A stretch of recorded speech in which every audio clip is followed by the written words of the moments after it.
Ito mga kababayan, yung mga balita ngayon. Ano yan niya, Mr. Maravillas, na sinasabi mo mga balita? Sabi dito sa Manila Bulletin, 2022 PISA result, a clear indication that Philippine education system is in worse state. Sabi ng isang advocacy group mga kababayan, worse state, pinakang malala na kalagayan. Talagang malalaan niya, Mr. Maravillas. Imagine, 75, pang 75 out of 80 countries na participants all throughout the world. Pang 75. Tapos doon sa science yata, pang 78. Talagang worst state. O, ito paso, ang sabi dito, report naman ng Inquirer, mga kababayan, PISA shows Philippine students 5 to 6 years behind. Ganon katindi mga kababayan. Talaga niya, Mr. Maravillas, kulilat. Ito naman yung sabi sa Manila Bulletin. CHED vows support DepEd to address Philippine education crisis. Gusto na nga sumaklolo kay Inday yung CHED. Kailangan nga niyang saklulo natin itong DepEd kasi yung kalagayan ng ating edukasyon is in crisis. Ang una pong nasa krisis, yung pag-iisip ni Inday. Gulong-gulo yung isip kasi ni Inday. Dahil sa pagnanasa sa confidential funds na turete. Di ano niya, Mr. Maravillas, ang dapat nang gawin. Hayaan natin si Inday kung ano yung magiging decision niya in the future mga kababayan. Pero sa tingin ko, malapit nang goodbye mga kababayan si Inday sa DepEd. Kasi yung mga ilang observers mga kababayan sa social media, doon sa Instagram post ni Inday mga kababayan, ang sabi, naglilinis na si Inday ng mga pictures niya doon, mga post niya doon. Tinitira na lang niya yung green, wala na yung red. So malamang mga kababayan, malapit na ang susunod na Katniel. Ikaw niya, Mr. Maravillas. Ako po, wala man ako po, hindi man tayo nang gagatong dito. Gusto ko po yung unity team. Binokto ko po si Inday. Kaya lang si Inday man lang po ang siging gawa ng problema. Kaya yan tuloy. Nangulilat yung ating mga mag-aaral. Kalunos-lunos, mga kababayan yung inabot. Kahiya-iya yung sinapit ng ating bansang Pilipinas.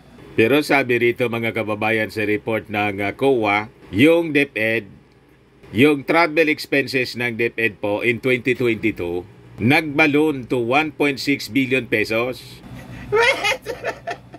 Matindi talaga niya, Mr. Maravillas. Parang yung 125 million na 11 days, linuno.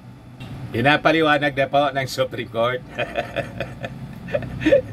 Si Inday may nagreklamo kasi sa Supreme Court. But before ko mga kababayan ibigay sa inyo yung full story, click subscribe muna dito sa ating YouTube channel and hit the notification bell para lagi po kayong updated sa mga kaganapan dito sa ating bansa. Like and share na rin po ninyo ng ating video.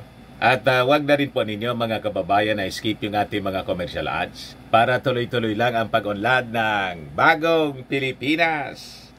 Sa mga naghanap ng malinis and spacious fitness gym, bumisita lang po kayo sa aming Colossal Fitness Gym. We also offer Grab car rental with our brand new 2023 model ng Toyota Innova.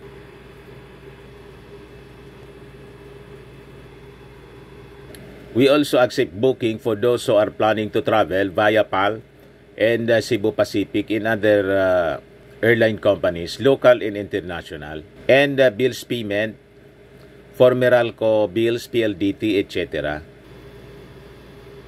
Ang Colossal Fitness Gym is located at 3rd floor, Security Bank Building, Lanco Business Park, Legazpi City, Albay.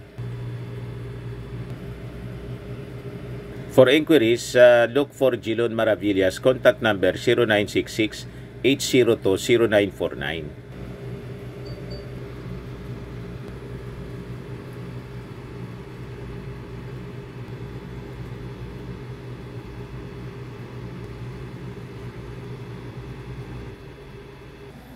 Ayos pa? Ayos na ayos niya, Mr. Maravillas.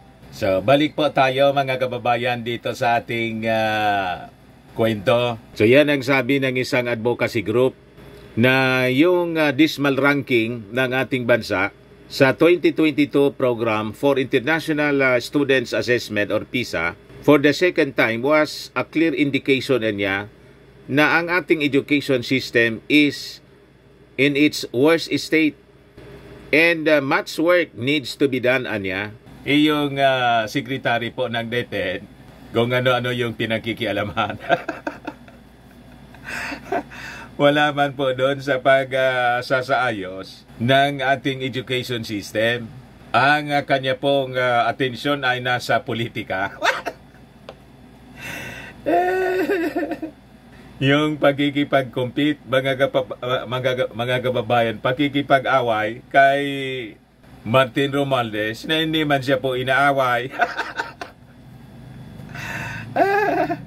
Nakikipag-reconcile nga po sa kanya, kinakamayan siya, inisnab mga kababayan, linampasan sa laking yun ni Martin Romualdez. Hindi na nakita. What? Ganon. At ngayon, mga kababayan, doon sa issue ng ICC, doon naubos yung kanyang panahon kasi nagresolusyon na yung Congress. Kasi naman po, binastos ng todo ng kanyang tatay yung buong Kongreso. Ayaw na damay na lahat. Pati yung, yung platform na ginamit, yung SMNI. Malamang sa malamang mga kababayan, magsara. So sabi diyan, the poor performance of our learners is not just a problem of education alone, but our country as a whole. Sabi po ng Philippine Business for Education. Sa kabagainday, ano ang plano?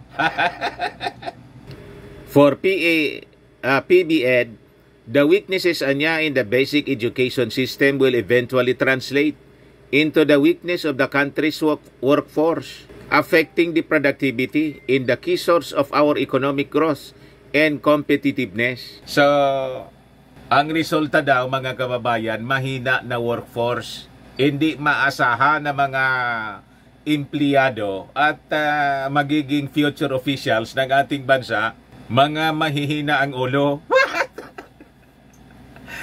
You see, ganun anya kalala ang krisis na ito. PBED stressed that a crisis of this magnitude anya requires swift action and great effort from all sectors. So sabi po nila, as the voice anya of business in education reform, we hope to rally once more our partners in the industry, government, and academe to take action for education through the window of opportunity that we have in the ongoing work of the Second Congressional Commission on Education or EDCOM 2. So, ganon mga kababayan kaseryoso ang sitwasyon sa DepEd. Ayan po, napag-iwanan daw tayo mga kababayan, 5 to 6 years. Yun ang kalagayan ng ating mga mag-aaral. O yan si Inday mga kababayan. Pero anya pala Mr. Maravillas, based sa COA report, yung DepEd gumastos ng 1.6 billions ng kanilang travel expenses. Ayan po, oh.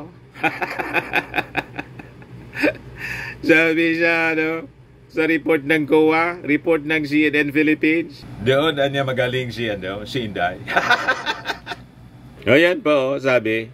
The COA report said the Department of Education, which Vice President Sara Duterte heads, spent 1.6 billion on its travel expenses in 2022, more than double the amount recorded a year ago. In its annual report, COA said DepEd spent over 805 million on its travel expenses in 2021. Among its travel expenses in 2022, local trips used up 1.6 billion, while the remaining 8.69 million was spent for trips overseas. Ganon katindi mga kababayan ang DepEd na pinamumunuan ni Inday. Nagtaka pa kayo kung bakit yung 125 million 11 days ng confi ni Inday nag-disappear. Ayan man lang po mga kababayan. Baka lang gusto ninyo po itong itry. Firmax Firming and Lifting Cream, pinapahid po sa mga pulses in affected area. Mainam po sa paninigas ng mga kaso-kasuan. Ito naman po, Automax Radiant Serum. Sa mukha naman yung application. Anti-aging siya po. You will look 10 years younger than your age. Sa mga cancer patients naman po, baka lang gusto ninyo itong itry. Nengxia Red Mix Fruit Drink. Hindi man po siya gamot, food supplement siya. Kaya lang, gawa siya mga kababayan sa goji berry. Yung goji berry may anti-cancer properties. Yung mga inquiries po ninyo, dumiritso na lang kayo sa aming messenger sa Facebook para masagot namin agad. Ayos pa, ako po si Dante Maravillas. Bye-bye po. God bless.